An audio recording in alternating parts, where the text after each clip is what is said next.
I was a neurosurgeon, so I studied the brain a lot. I understand neuroanatomy and a fair amount of neuroscience. I mean, there's a bunch of stuff I don't understand that I never learned, but I knew a fair amount. And I've always been interested in consciousness. And I know that there's a lot in consciousness that we don't understand. I'm going to eat an orange while we talk. This is navel orange. Oranges are in season. I think they're a winter fruit. They're very yummy right now. We live in a time where people believe that science can explain everything, and it can explain quite a bit. But it can't explain everything. Because to do a science experiment, you need to repeat things. There needs to be repeatability. What you do is you form a hypothesis, and then you do multiple experiments where you control for things so that you can make the experiment repeatable. But the problem with consciousness is that, there's two things. It doesn't repeat. Everything's new. Every moment's new. So you can't really repeat exactly the experiment again. And then the other thing is that we're using consciousness to study itself. So,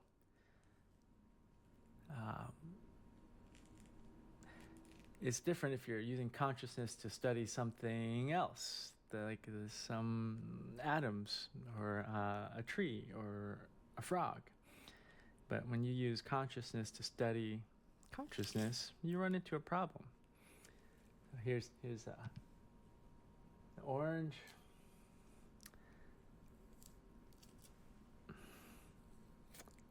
And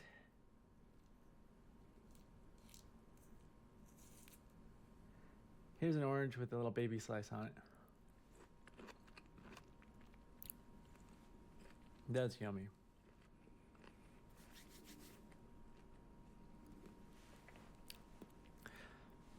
So, I did want to talk about some strange things that's happened in life. Well, first, before I go into that, I really feel like I'm in a better place now. A better headspace. Ooh, I'm going to adjust the camera a little bit. There we go. Yeah. I've spent the last year and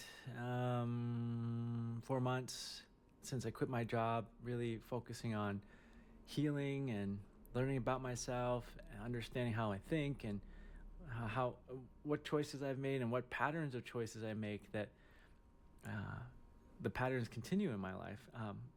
They have been, and I spent a lot of time thinking about that, trying to understand myself, trying to find myself, trying to love myself. Love is interesting. Love is an action. Love is wishing for the well-being of yourself or other people, the spiritual well-being. So it's not really a feeling. It's an action. And I've been learning to love myself and other people and beings. 𝗬𝗎 is one of those beings that I love.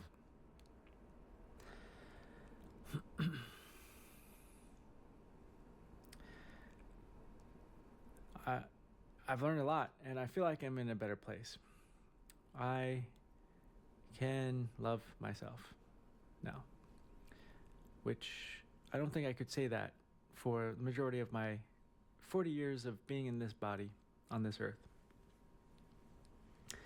Now, the things I'm going to talk about today are some of the strange occurrences that's happened primarily in the last couple of years, 2 or 3 years for me, with consciousness that I cannot explain.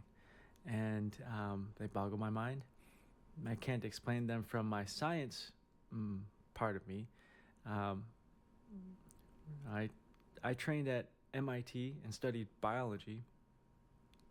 Part of that, I took some ecology courses. And then in medical school, I spent a year doing cognitive neuroscience, studying perception. And then in residency, I focused more on like kind of the nuts and bolts of how the brain works, like how deep brain stimulators can change the circuits and things like that. And of course, learning how to do brain surgery and spine surgery.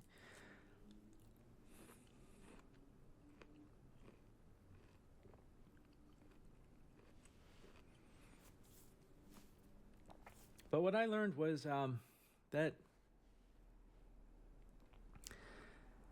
our understanding of consciousness only goes so far. And when people try to understand things that everyone experiences, when people try to go there and they try to understand it and communicate it, it goes beyond the capabilities of science. For the limitations that I already mentioned. And then people very aggressively, even violently, oppose talking about it. They say it's woo-woo, they say it's demonic, they say all sorts of things, that it's fake, it's a fraud. Now, there are people that defraud people, trick people, charlatans. There definitely are people that claim things and they're just not true, or cults or things like that. But I would say that everyone experiences some of these things, and some people experience more than others. And I think that when we are children, we probably experience this quite deeply. But as we get older, we learn to turn it off or not think about it. But not all adults. I think some adults still retain some of that. I think children especially are very much more sensitive to these things that I'm going to talk about.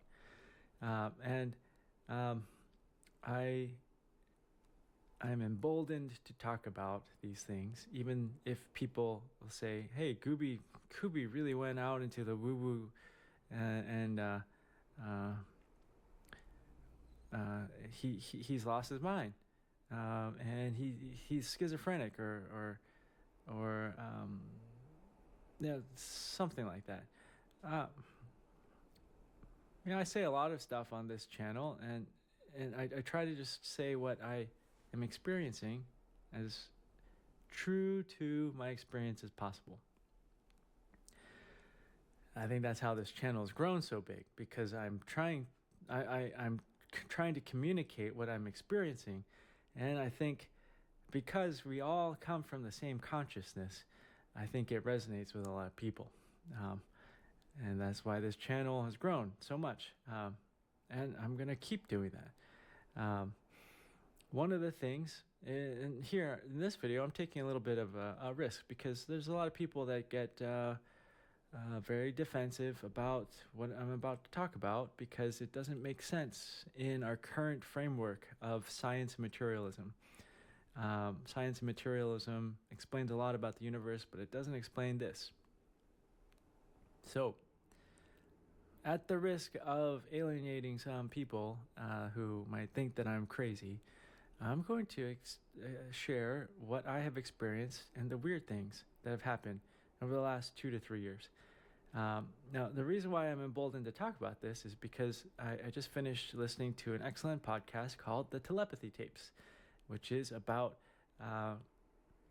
nonverbal or minimally verbal autistic children who have the capability to communicate telepathically. And the podcast talks about this. And it's sort of a question of, well, does the listener believe that this is true or not? Because this really changes the paradigm that we how most people can understand the universe. Now, listening to that podcast was fantastic for me, because there are things that I've experienced in life that I know other people have experienced. There's a few people that I've talked to in my life that experience these things or are open to talking about it. I know that.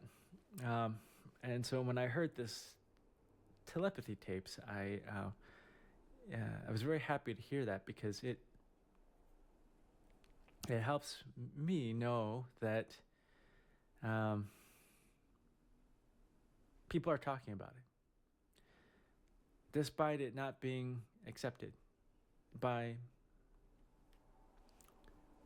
the majority of people. So let's see. I don't really want to talk about the telepathy tapes, because that is those people's conscious experience, experiences of consciousness. And the funny thing about sharing a story about your experience of consciousness is that you can't really prove that you experienced it. You can only tell the story, and the listener has to decide whether you're telling the truth or not. And there's not really a way for them to know for sure whether you're telling the truth or not. So I'm not going to spend time talking about other people's experiences of consciousness, because I can't prove whether they actually experience them or not. But I can share what I've experienced, and that is, I'm going to try to stay as close to the truth, the truth, as I can in describing this, as best as I can remember from my memory. And memory can be faulty, but as best as I can, I'm going to just share what I've experienced. So, starting with dreams. Dreams are interesting. In the last episode, the last video I made, it was a hiking video where Whiskey, Rye, and I went into a magical forest. And at the end, we talk about a dream that we had about 2 years ago, where we shared a dream space on the same night. Even though we were sleeping in our separate homes, but we met the next morning to go on this backpacking trip, and we talked about the strange dream that we had, and it turned out the other person was in that dream. In both of our dreams, we were both there together, and we were both in this place, and he dreamed about it and I dreamed about it on the same night. Very strange. Makes me wonder how many other dreams are shared between people.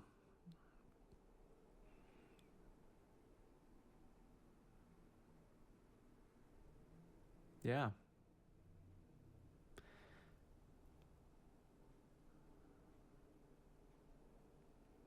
Last night I dreamt I was talking to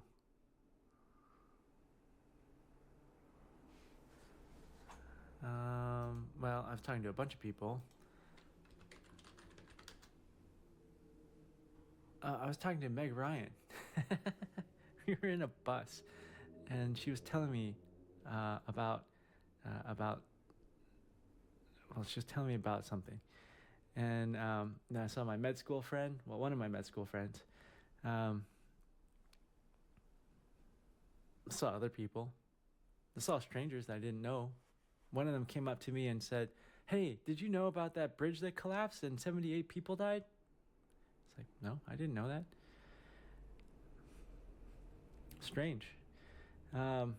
Could those have actually been other people dreaming in the same dream? Could I have been dreaming with Meg Ryan? I don't know. It's so strange.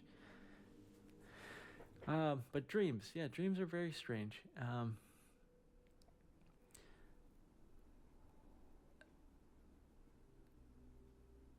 Let's see. There is a dream that, this happened a long time ago. I don't even remember it, but my parents talk about it. They talk about before my brother, my biological brother, not the brother that had been in some of my YouTube videos.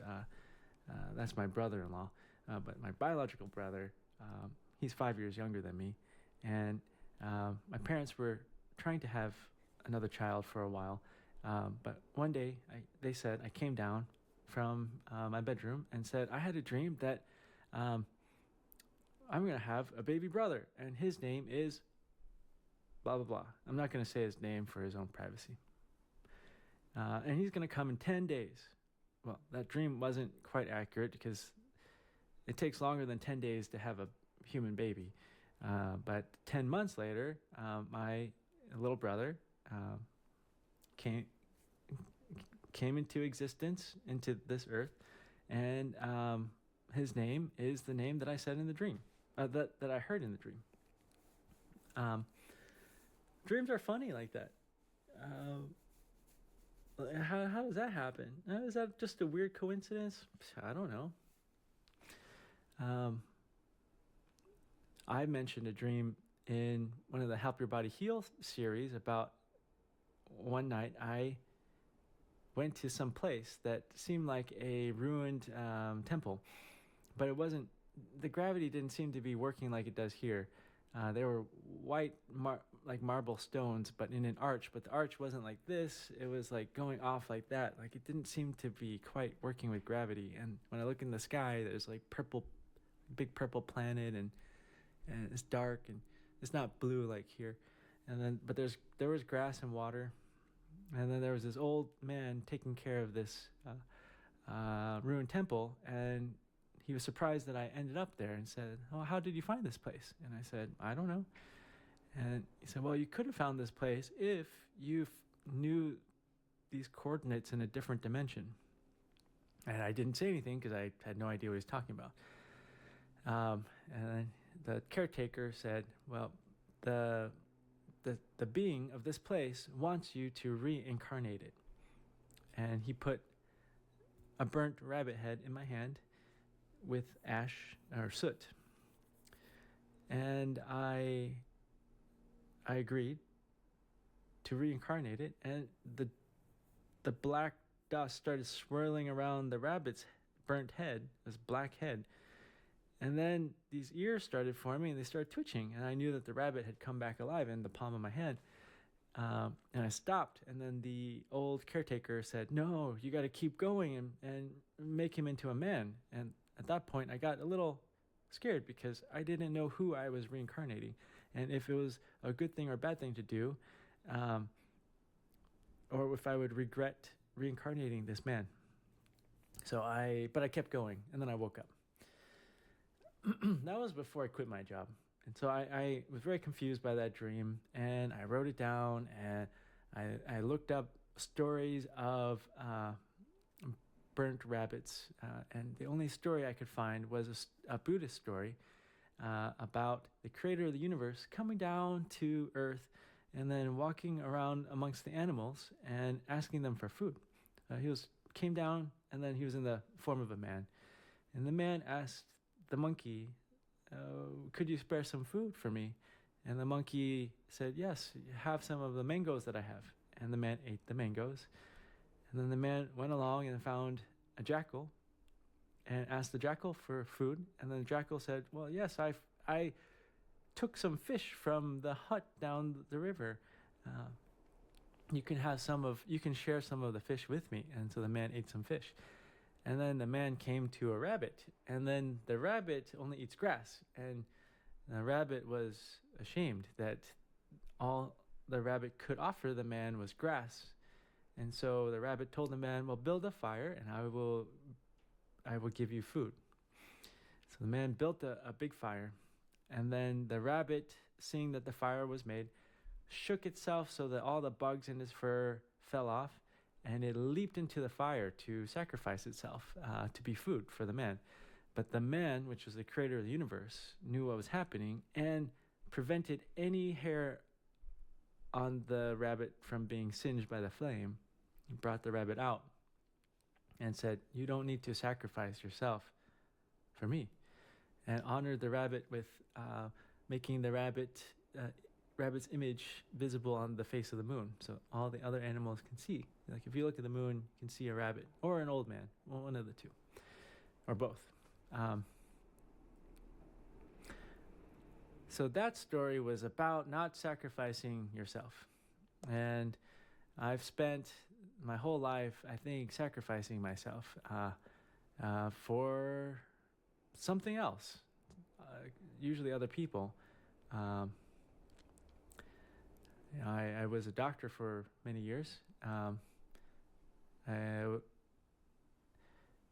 I help people, but also at the cost of my own well-being. And taking care of myself and loving myself wasn't really my priority. So that dream told me I needed to not sacrifice myself, to take care of myself and love others. But I had to start with myself, and I didn't know how. And so it took me a long time. I finally feel like I understand how to do that now, at the age of 40. It relatively recently too. I mean, like in the last couple months, I've been really figuring this out. And I've been documenting this in these videos. A lot of them are talking videos of me trying to sort this out.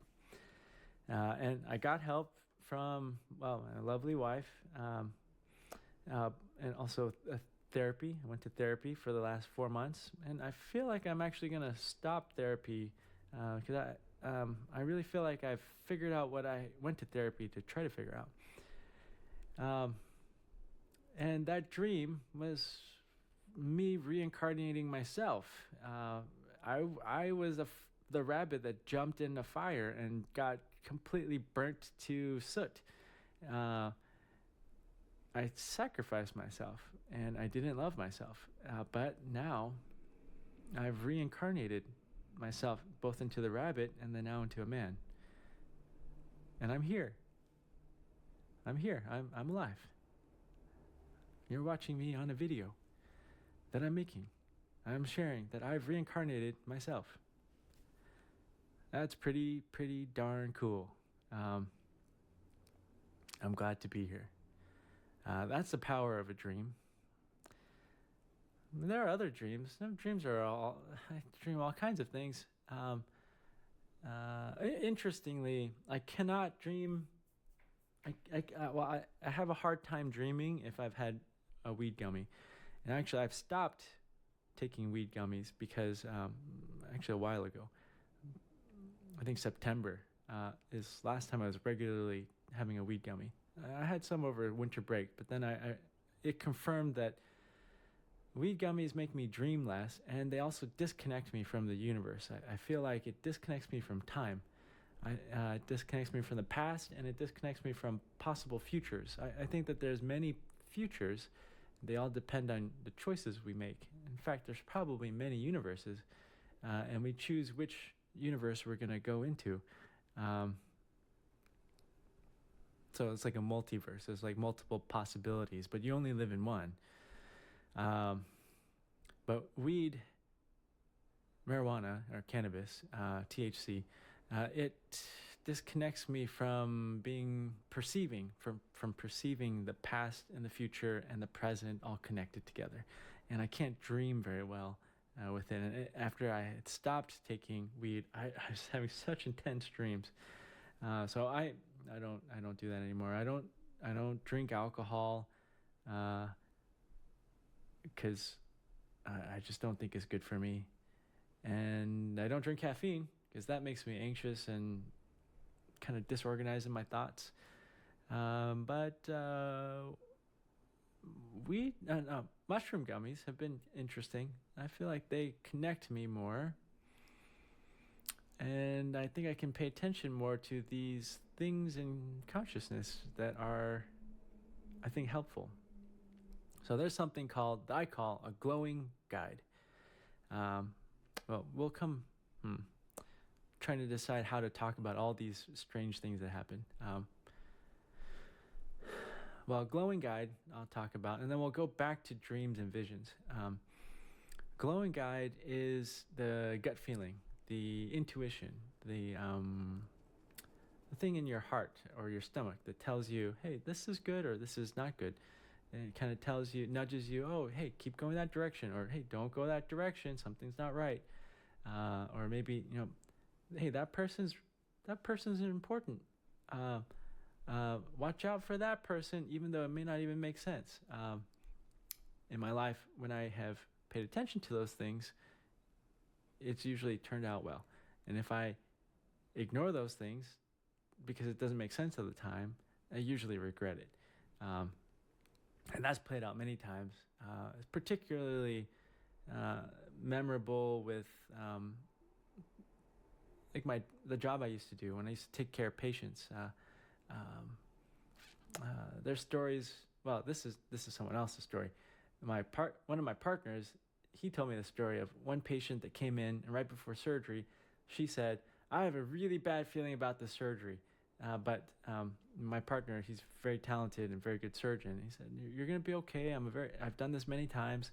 And then the patient went in, and there was a freak accident, and she died on the table. Terrible, terrible, terrible, terrible, terrible. My partner was very distraught about it, and he recounted to me the feeling that this patient had, that they were going to have that something bad was going to happen. And I've seen that happen before with my patients.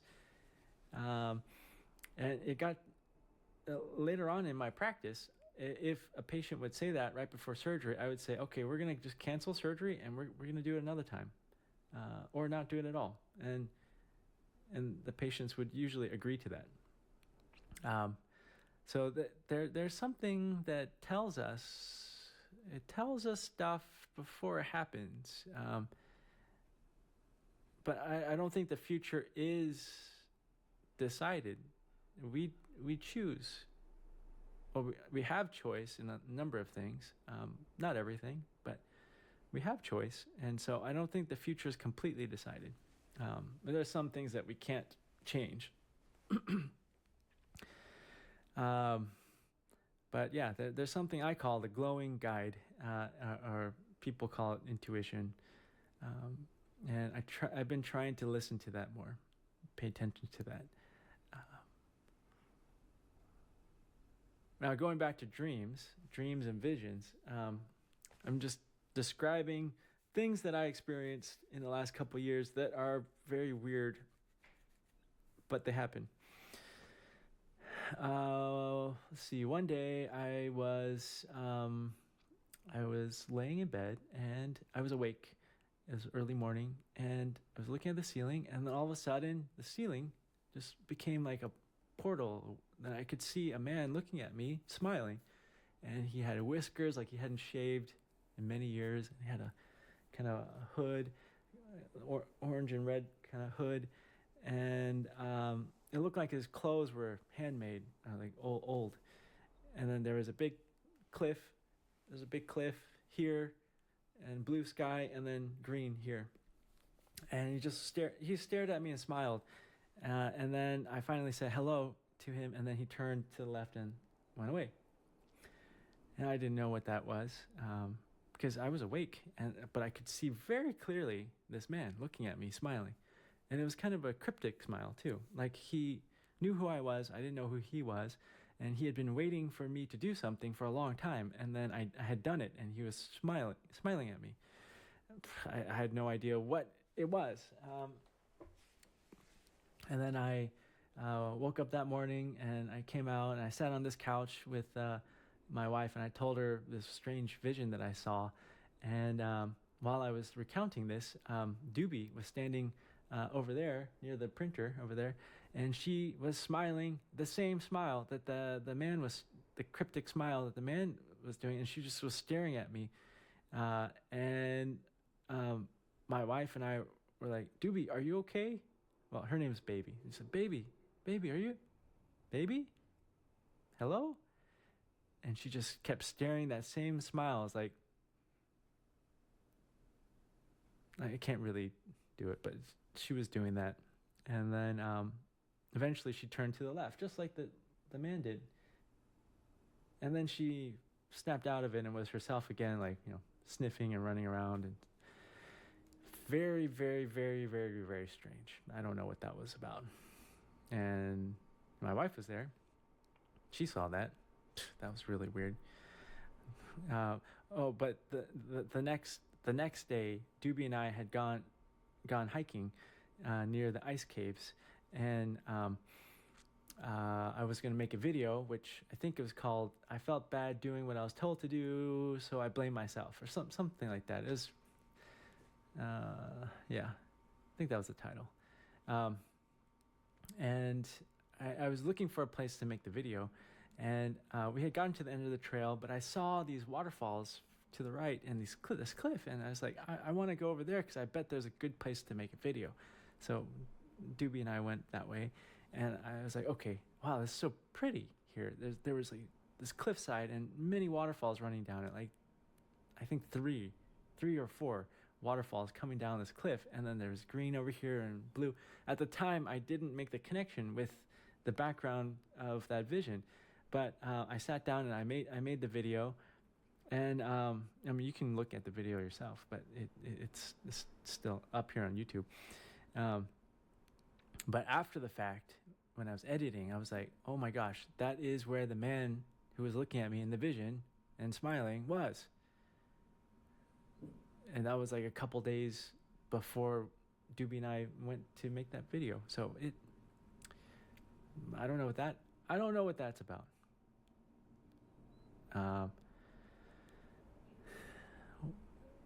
Yeah, so visions. I've had other visions of thinking about somebody who had been hurtful to me in my life, and they were going through a hard time, and when I thought about them one day and I was talking with my wife about it, it's just like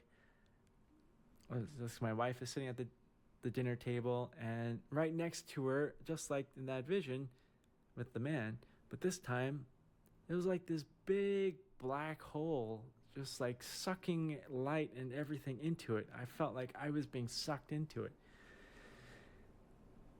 And it really frightened me. And then the vision stopped. And that person I don't talk to anymore.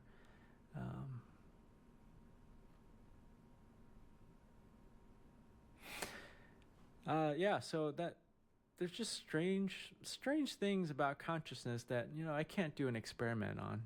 I can't record what my mind is experiencing because there's not a way for the GoPro to see this vision. I can only recount it. And when I recount it, people can think I'm crazy. Or they can choose to say, okay, maybe Gooby did really experience that. That's really strange. Well, that's what I'm sharing here, because it is my truth. It is what I experienced, and I think it's true, and I think it really happened because I experienced it, and I can't explain it.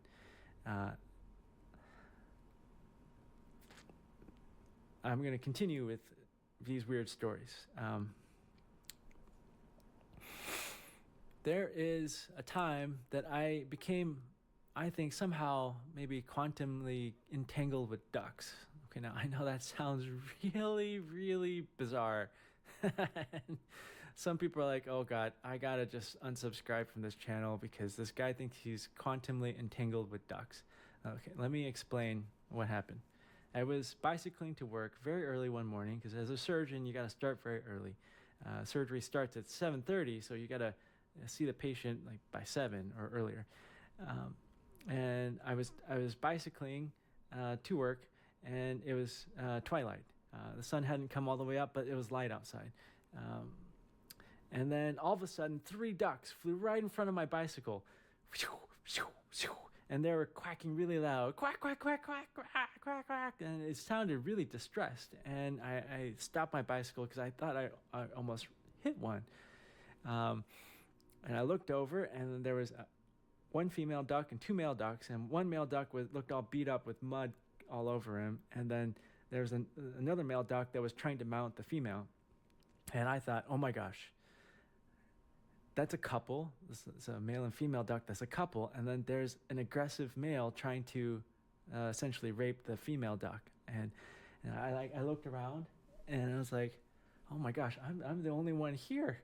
Why am I? What am I supposed to do? There's no one else on this bicycling trail, no one driving by, and then there's these ducks screaming at each other, and I'm right there, so I was like, well, I don't know what to do. So I put my bicycle down and I walked over to the ducks and I yelled at the aggressive duck and I said, leave her alone, go away.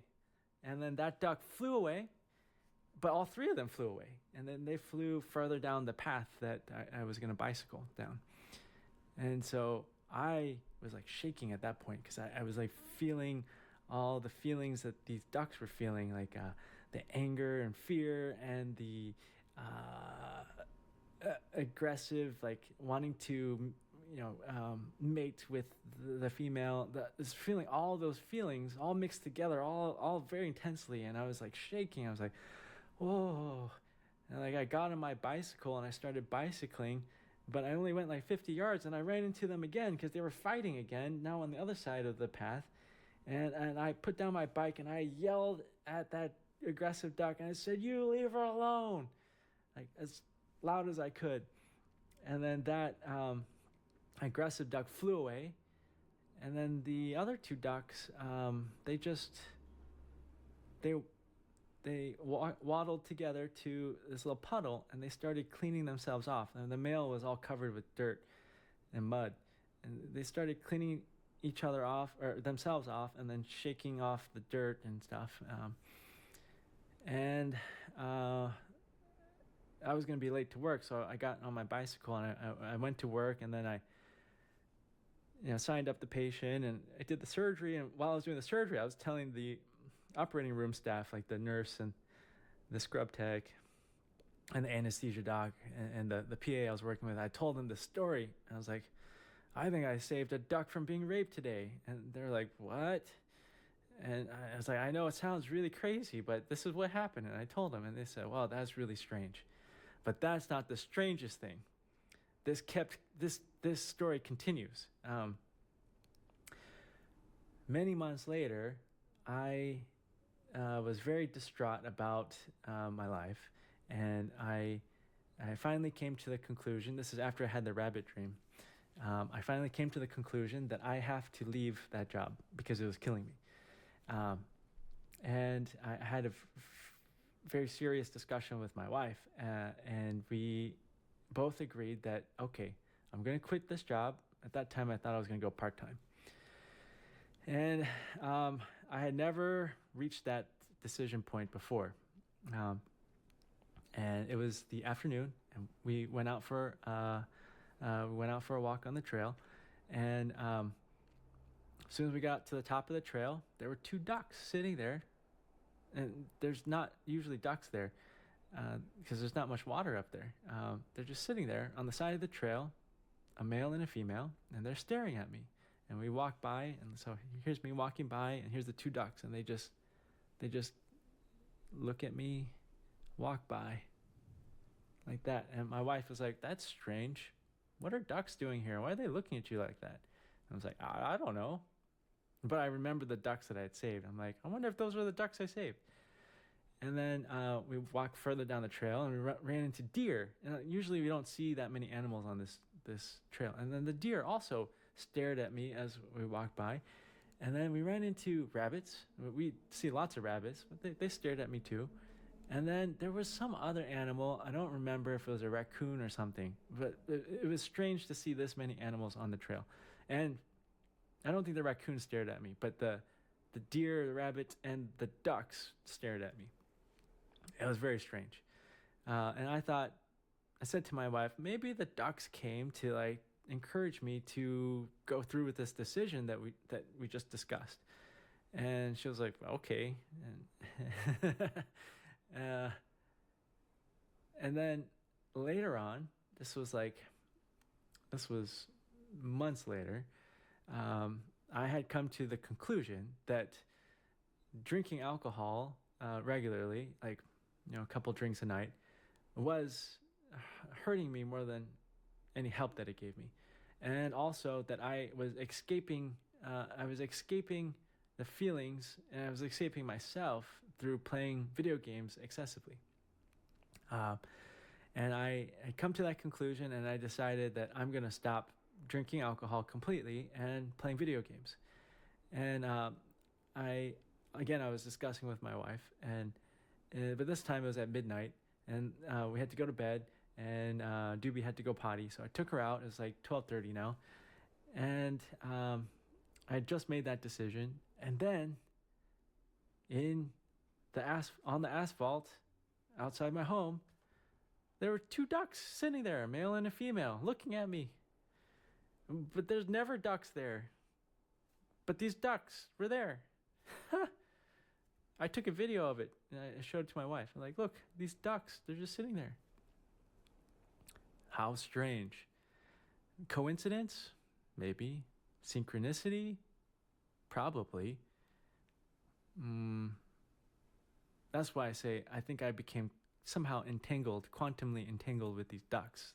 I think my interpretation of the events, which may not be correct, but my interpretation is I helped those ducks out, the male and female, and when I had these important decisions in life, they showed up and were like a sign from the universe that, hey, I know that's a really hard choice, but you're making the right choice. Because, I mean, to leave a job that's very well paying and well respected, and I think I was good at it, and I was helping people, well, trying to help people. To leave that job is like, most people will be like, whoa, you are crazy. Like, why would you do that? But these ducks helped me. So the ducks helped me leave that job. I know that sounds really strange, but that is true. And it's even stranger. The story continues a little bit more, and this is really strange. So I had stopped drinking and I stopped playing video games, but many months later, I was like, oh, I'm gonna play video games again because I don't know what to do with my life. This was before the YouTube channel started, and a couple of months after I quit, and I didn't know what to do with my life. So I was like, oh, I guess I'm gonna play video games and stream on Twitch again because I had done that in the past. And I had started for like a week. And then one day, Doobie and I went up to the trail, and she wanted to go in like a shortcut that we never go down under this tree. And then she started sniffing something, and it took me a while to realize what it was. I looked at it. It was a severed duck head. It was a male duck, and his neck was torn off. And you could see like the bone and all the blood vessels and muscles and stuff. It was just laying there. And it was like, there was no body. I didn't see any feathers anywhere. Just the severed duck head. And I was like, what the heck is a severed duck head doing here? I mean, there's an eagle that lives nearby, but I don't know if eagles eat ducks.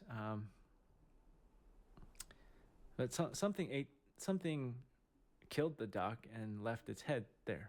And Doobie found it, and I found it. And that's after I had gone back on a decision that was pretty important in my life. So what's that all about? I don't know. So that is dreams, visions, and synchronicity, and glowing guide, intuition. And there's a couple other things that are a little maybe scary. Well, there's three things. Two of them are kind of scary.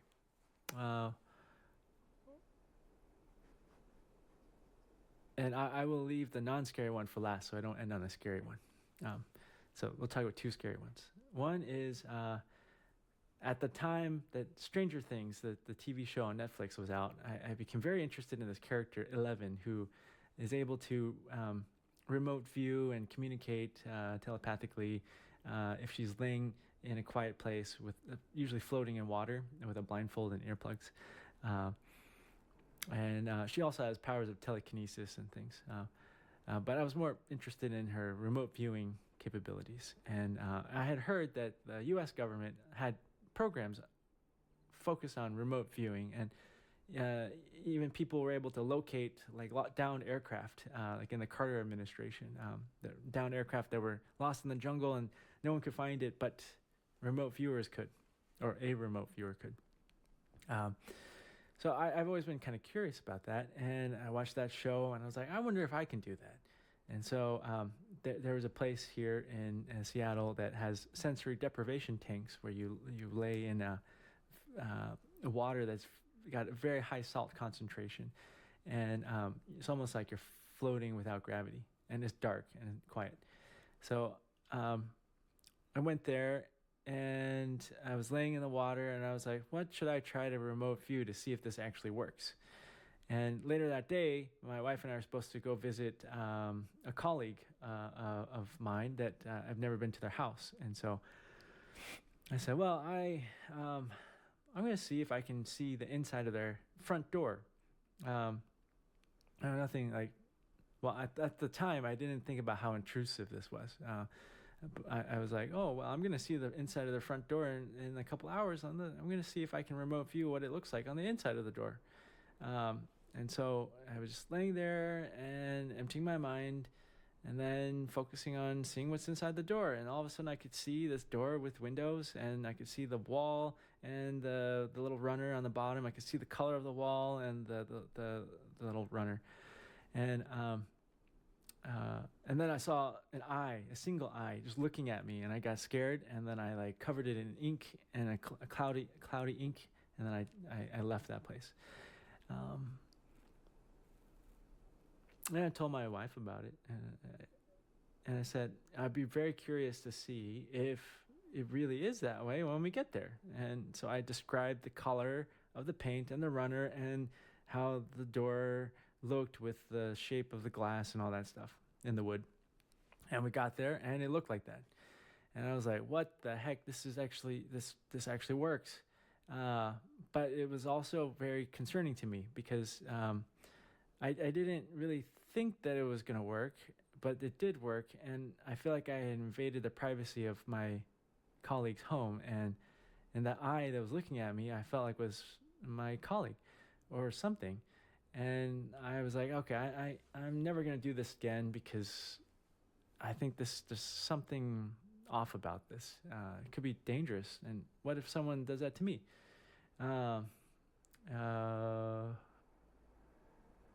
Yeah, at that time, I decided not to do that anymore. But I did do it one more time when I was, we had moved here about 3 or 4 years ago, and I lost something in one of the boxes that we kept in storage, and I couldn't figure out which box it was. It was a smaller item, and I had opened up a lot of different boxes, and I looked all around the apartment. I couldn't find it, and I was like, gosh, I really need this, and I don't know where it is. Maybe I can remote view where it is. So I sat down on this couch, and I just really focused on trying to feel that object. And then I got this, I saw in my head me putting it in this very big box, which is way bigger than the actual object. And I was like, oh, it's in that big box. And so I went to the garage and I opened up the big box, and I had to take out some objects, and then I saw it at the bottom. It was there. So yeah, I was like, man, this actually works. I'm gonna go buy a lottery ticket.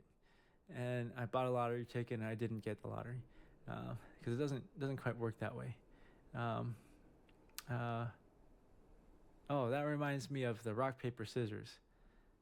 So this thing is strange. This is not a scary story. This is how strange things get.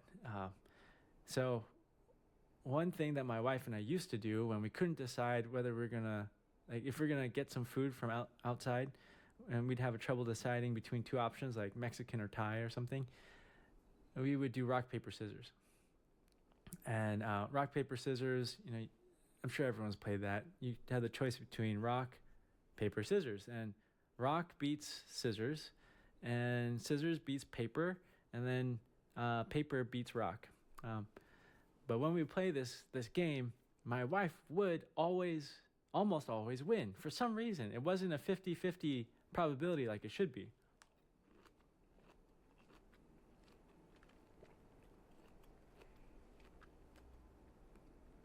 It was a kind of a running joke between us that I would always lose.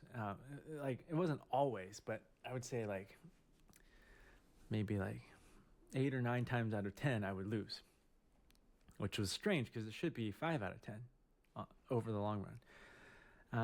And so usually whichever one she had picked, we would end up eating.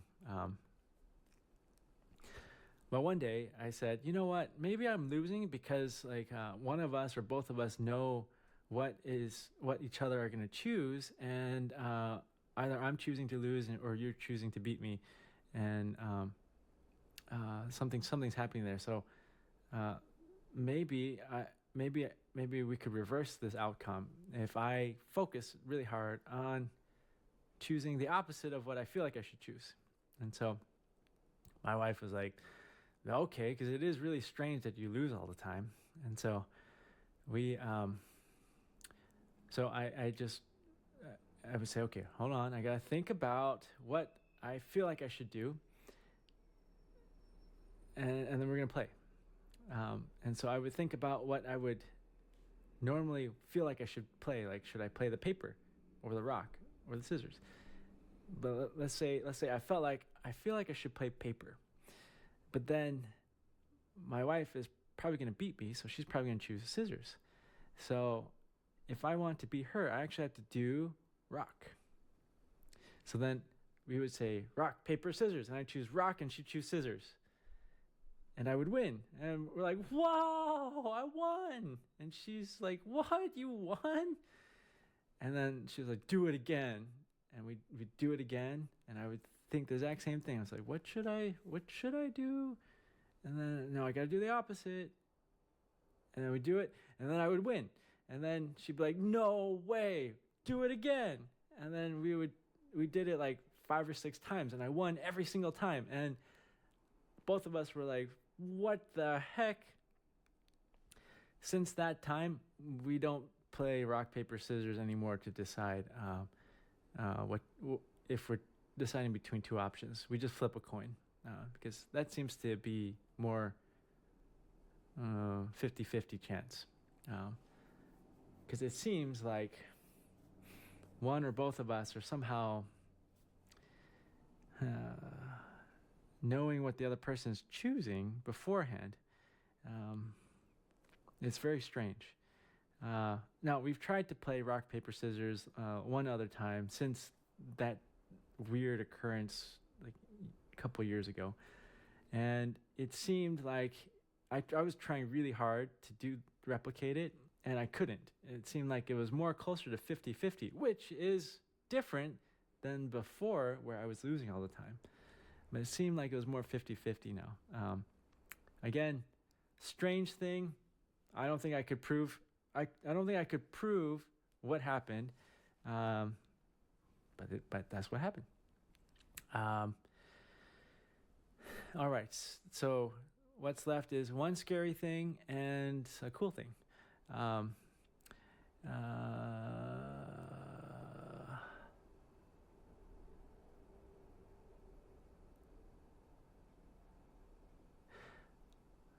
I was doing a really, really, really long trail hike, 20 miles in the mountains. I was going all the way over a mountain, down the other side, and then back up over and come back. So 10 miles one way, but 20 miles down over and then back.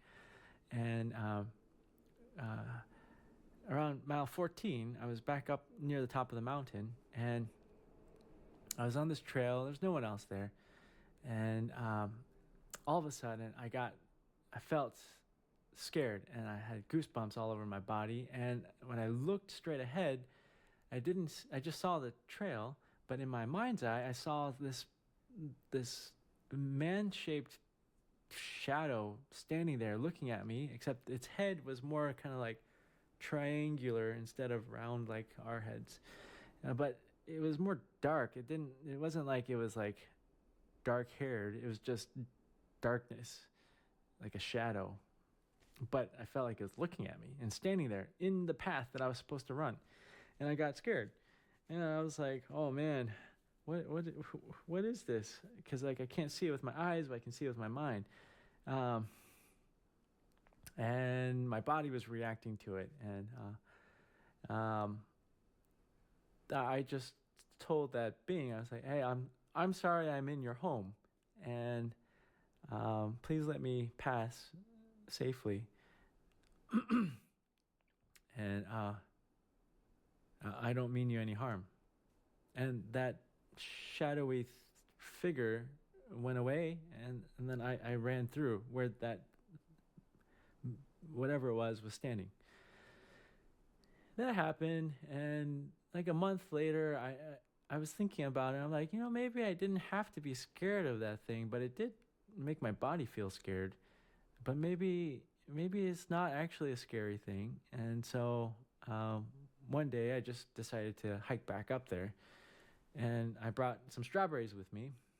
And this time it was all foggy, because the first time it was all sunny, but this time it was foggy. And I went back to where I thought was where I had seen this. And I picked the best strawberry that I had, and I put it on a tree stump. Well, I think there was a stump or a rock, some flat surface. I put the strawberry upside down. It looked very pretty. And then I just sat there with my legs crossed and my hands on my knees, and my eyes closed, and I just spoke to that thing and said, I'm sorry, I was so scared of you. I don't know if I was supposed to be scared of you, but I kind of feel like I'm not supposed to be scared of you, and I'm sorry. And here's a strawberry that I give you. And then I had my eyes closed, and I just felt like there was a dark hand placed over my hand. Kind of like this, except it was another right hand placed over my right hand, but it was over my knee. And I felt the hand, and then I opened my eyes to look, and then there was no hand there. So then I just came back down the mountain. So that's kind of strange too. I don't know what that is. Now you probably think I'm really crazy, but that's what I experienced. Now, I will end this weird talk, and I'm not going to be talking about this stuff that much. I'm literally cramming all of these weird things that I've experienced into one video, because I don't want to make a whole series of them and people think I just went insane. I don't think I'm insane. I think that I actually am the most in touch with myself and being alive than I have ever been in my whole life. And this is part of that. That's why I'm talking about it, even though people might think that is crazy. The last thing that I wanted to talk about was, this is something that's cool. When I take mushroom gummies, I feel very connected with the universe, and I can ask the mushroom gummy questions, or I can ask the universe questions, but the mushroom gummy somehow helps connect me to the universe, and I get answers most of the time. Well, I think all the time. But it's not like, it's like in the Help Your Body Heal series, the first 3 or 4 episodes, first 3 episodes were about food choices and sweat and salt and the microbiome. And oh boy, that is such a complicated topic. And I knew that there was some connection between all of them, and I couldn't really figure it out. But I took the mushroom gummy, and I asked the mushroom gummy, well, what's the connection between sweat, salt, and the microbiome and your health and human health and food choices? And then I just started speaking the answer. It just comes out. Like, blah, blah, blah, blah, blah. This is the connection. And then I made those videos. So where did that come from? I mean, I did spend a lot of time reading up on those things. So these ideas were kind of floating around in my mind. But I couldn't make the connection because it's so complicated. There's so many facets to that. But if I ask the universe, I'm going to say, well, what's the connection? And then it's like blah, blah, blah, blah, blah. It just comes out. Very strange. That's cool. So in a video that I made at the beginning of this year, so like 5 or 6 videos ago, I had this light bulb that's burnt out. It came from my car. My taillight went out. But I did a do-it-yourself video, and I got this light bulb replaced. Now I have this broken one. It's on my desk. But the glass is still intact, so there's a vacuum inside here that contains no matter. I mean, there's the broken wire, but around the wire and between the wire and the glass, there's no matter. There's no atoms. There's no gas. It's emptiness, nothingness, but it's encased in glass. And that really is bizarre to me. Like, what is outer space? What is a vacuum? What is in it? Because it's technically nothing. And so one day when I had a mushroom gummy, I asked the mushroom gummy, "Hey, what's in the light bulb?" And immediately the answer was, "You." Like, what? Me? And the more I think about that answer, I think it's right. I think that consciousness is in everything. I think it's in our bodies. Our consciousness inhabits our bodies while our bodies are alive. It's in 𝗬𝗎𝗏, who is passed out right behind me. There's consciousness in this vacuum inside the light bulb. There's consciousness in this desk, this wood, and this furry thing on my microphone. There's consciousness in the sky outside the window and in the window itself. I think consciousness is in everything, and I think that we're more connected to everything than we can even imagine or even like to think that we're connected. I think, we get into this illusion that, we are our bodies and we're separate from everything else and that everything else is an other. But I think in reality, we and everything are one. We're all part of the same consciousness, the consciousness that is in everything. And we are more connected than we can imagine. And I think that's actually pretty cool, because that means that all these things that I talked about today, remote viewing, the glowing guide, the dreams, the visions, the running into beings and don't seem human, being able to connect with other people's minds when you're playing rock, paper, scissors, and accessing information that just seems to be like floating around in the ether somewhere. All that kind of makes sense if consciousness, that we are consciousness, if consciousness is everywhere and connected with everything. It makes sense. Now, can you prove that with science? I don't think so.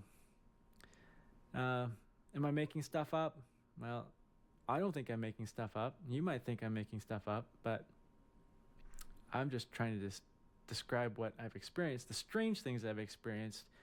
As a science-trained person, and I studied biology at MIT, studied neuroscience, cognitive neuroscience in medical school, and I was a neurosurgeon, so I studied brain stuff and spine stuff. I as a person that has done a lot of science education, I can tell you that I can't prove these things, and I don't think anyone can. I don't think there is a way to prove it, but I experience it, and I know other people experience things like this because I've talked with people who have talked about it, that they've experienced this. And I think some people experience it more than others because they choose to, or they had life experiences that open themselves up to these things more than other people. And I think some people don't hardly experience this at all because I think they've closed themselves off. But I think there's also a choice that you could open yourself up to. So, that's what I wanted to share. Life is stranger than fiction. We are more connected than you can imagine. Actually, we're all one. There's no hiding. The truth is here. I mean, our consciousness, our existence is open to everybody, to everything. That's both comforting, and it could be concerning to people that want to stay separated from other people, people that want to hold on to power over other people. That would be concerning to them if there is no hiding. There's no hiding the truth, that we're all connected and we can all feel. We can all feel the truth. We can all feel existence. We can feel each other. So I think that's actually pretty cool. Yeah. Well, that's my talk on weird experiences of consciousness, and I probably won't talk too much more about this because people would probably think I'm crazy. So, but if something interesting happens in my life and I feel compelled to share it, I will. I'll keep talking about other stuff, and I've been practicing some songs on the guitar to sing.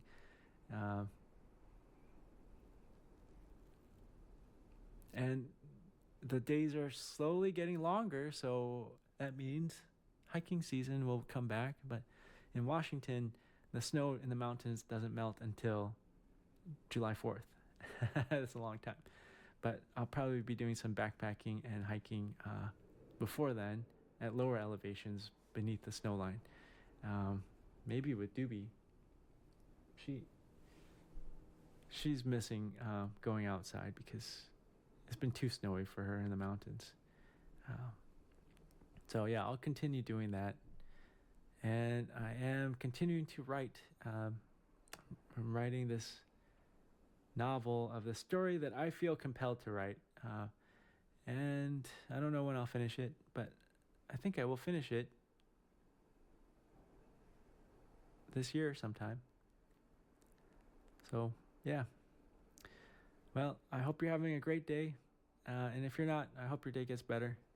And thanks for listening to this video, and I'll see you in the next one.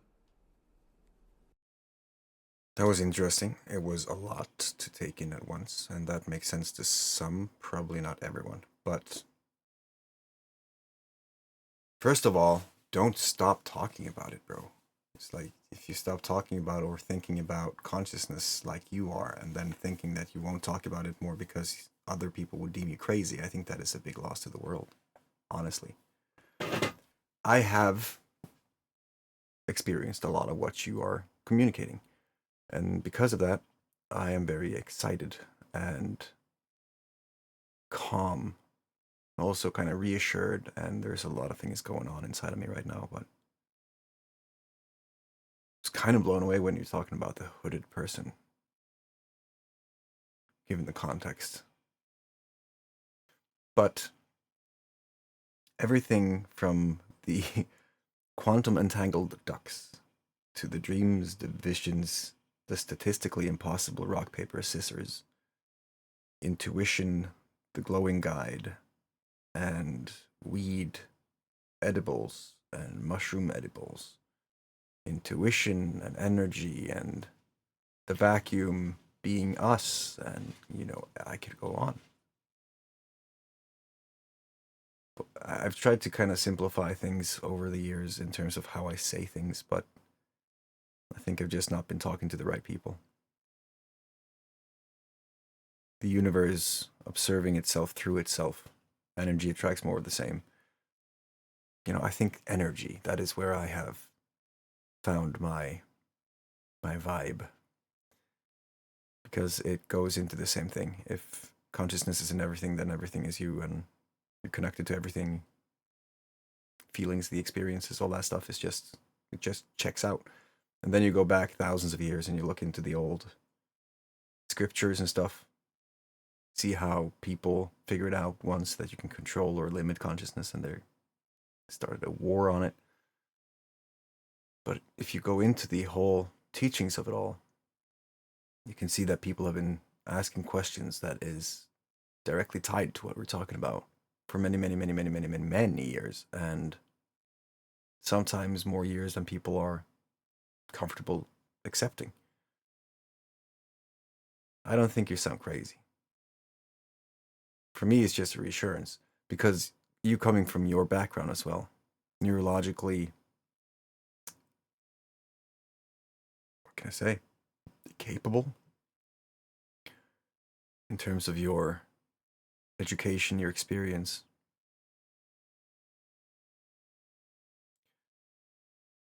It is very interesting. Especially when we go into the whole mushroom aspect of it all, being connected and talking to nature, as it were. Getting downloads, everything being information, how that works. Remote viewing. I don't know if you've seen the discovery in dimethyltryptamine yet, but it does confirm a lot that has you question more. And I guess the more I've started to question these fundamental things of reality, the more open-minded I've become to just like anything is possible, you know? Anything. Just in terms of the animals as well. I have a theory that they are more connected as a default than we could attempt to be, and that through natural compounds you're able to more align with their consciousness and telepathically communicate. So I've had conversations with people, and I have seen different behavior in animals during specific settings that includes a more open channel to consciousness, I guess. It fascinates me to no end.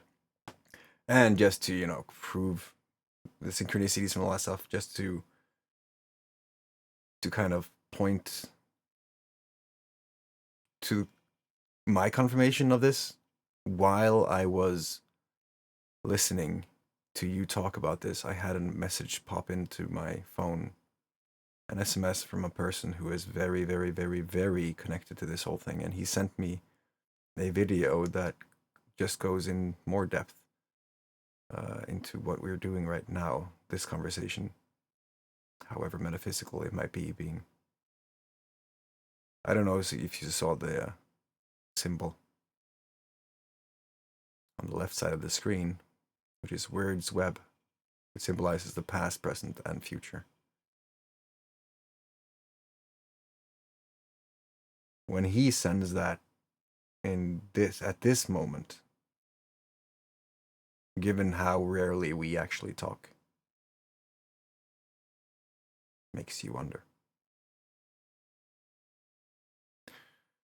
I've just come to accept a lot of things, and I appreciate stories like this. Strange experiences of consciousness with no scientific explanation or proof. But that's okay. I think that the discovery with the dimethyltryptamine is going to do something now that they're mapping out the DMT universe, or the DMT dimension, whatever you want to call it. Different dreamscapes and just the ability to do things in everyday life that most people just deem science fiction because they have been conditioned like that. We are taught and educated on how to see the reality we are in, and for me, it seems like the people who go through the most rigorous of educations will have the biggest tough time in unlearning many of the things that they thought was real about the universe, because they have to come at it from a different perspective that sometimes completely goes against what they have learned. But sometimes it just aligns so well that it's impossible to deny it. Like quantum entanglement and all these things, when it's scientifically backed up, you can't really explain it any other way. You kind of have to accept it. And I think that accepting phase is probably the biggest challenge for the people who have been studying hard and educating themselves to become good in that topic, in that area. Because as you also said during the video, what you focus on, you know, that you develop this sense of awareness through what you focus on and how that builds over time. And I could not agree more. But I think there is something going on globally. And I think that there are people who are more aware than others. And I think that those people who are very aware, they will respond to that in the way they are capable, because that's the calling. For many might call it intuition or whatever, but I call it also the calling, because you're tapped into a frequency that is aligning and, you know, resonating to a degree where you're being pulled. it's kind of like reaching the equilibrium. You know, when you on the camera, if you're taking a picture, you can see this leveler, and then all of a sudden, it goes from red, green. You know, at that moment, you're kind of aligned, and I feel like that is kind of the case when it comes to emotional stability and regulation as well, because when you have the positive and the negative on both spectrums and they're kind of like opposite poles, the dance is in finding that balance and then lining it out almost. At least that's my experience over the last few months, because it has been probably the most in my face realization, I guess. And when I started to consider it, I saw that pattern in many other things around me. So it was like, that makes sense, actually. So for me, in my journey the last few months, just to accept this whole reality, it has been about the fact that everyone has their reality. And if you're aware of that, you can kind of respond and navigate your surroundings in a more quote unquote efficient way. You know, instead of trying to explain something a whole bunch, I tend to rely on the activating energy of the situation. And sometimes, because I am basically silent, I have recorded this many times, which is why I'm so certain of why I'm saying this right now. When I'm completely silent and I just focus 100% on the conversation I'm in, it is like a metaphysical conversation going on. There is telepathic aspects that we have to consider when we see the recording, because I'm sitting there in silence, yet the things that I'm thinking is coming out of the mouth of the person I'm talking with, but not as how I would say it, yet it's kind of their perception of it.